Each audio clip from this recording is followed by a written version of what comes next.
All right, folks, let's get right down to it. This one is unbelievable.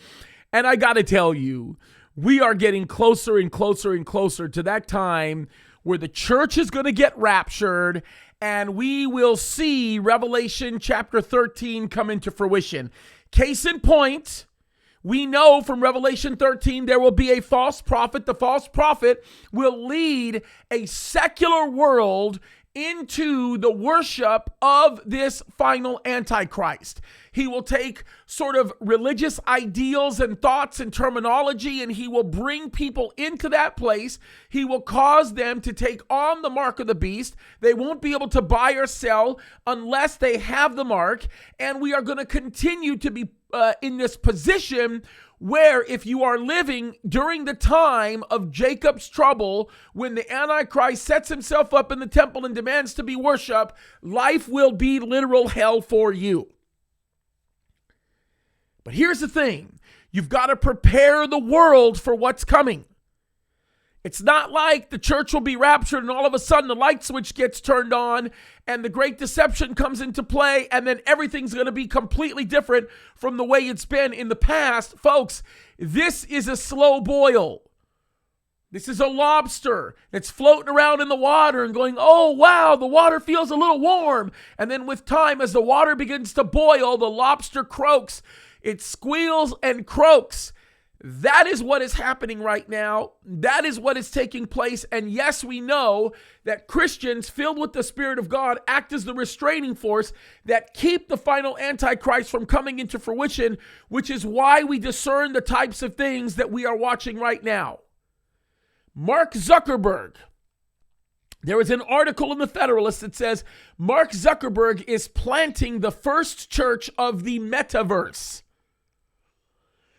The metaverse is not a word that was something that was recently coined. It was a word that's been around for a long time. But what is very interesting is the fact that Facebook wants to replace physical fellowship, as we are told to gather together with one another, per Hebrews chapter 10, verse 25. He wants to replace that with this sort of ecumenical, let all the religions of the world get together. And even if you don't have a religion, your religion can be non-religion and we'll all get together. And all of you pastors that are struggling, you could get big, huge audiences. You could join in with the 3 billion people that might be interested in this.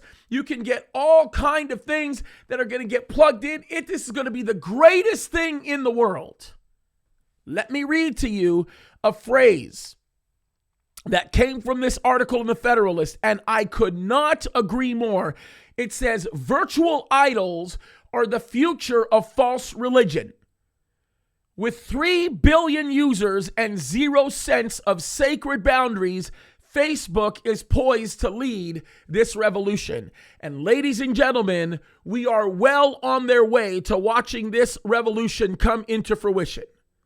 Whether it be Jen Psaki representing the White House saying that we are working with Facebook to determine what message we should basically push through. In other words, if something is what we deem to be misinformation, we are working with Facebook to point that stuff out. To we are creating a whole new synthesis. The coexistence of a thesis and an antithesis sounds like Hegel to me, sounds like the Hegelian dialectic, sounds like the culmination of critical race theory and all kinds of other garbage. Folks, we are getting to the place where the world we are going into, the virtual world we are going into, is all about the future economy of the final Antichrist.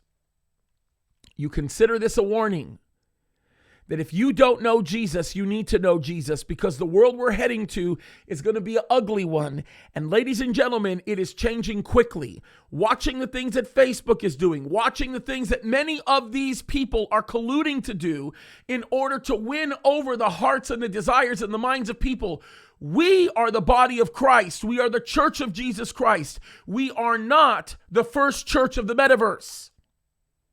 We cannot forsake the gathering together of one another. That's what Hebrews chapter 10 tells us. As a matter of fact, it says all the more as we see the day approaching.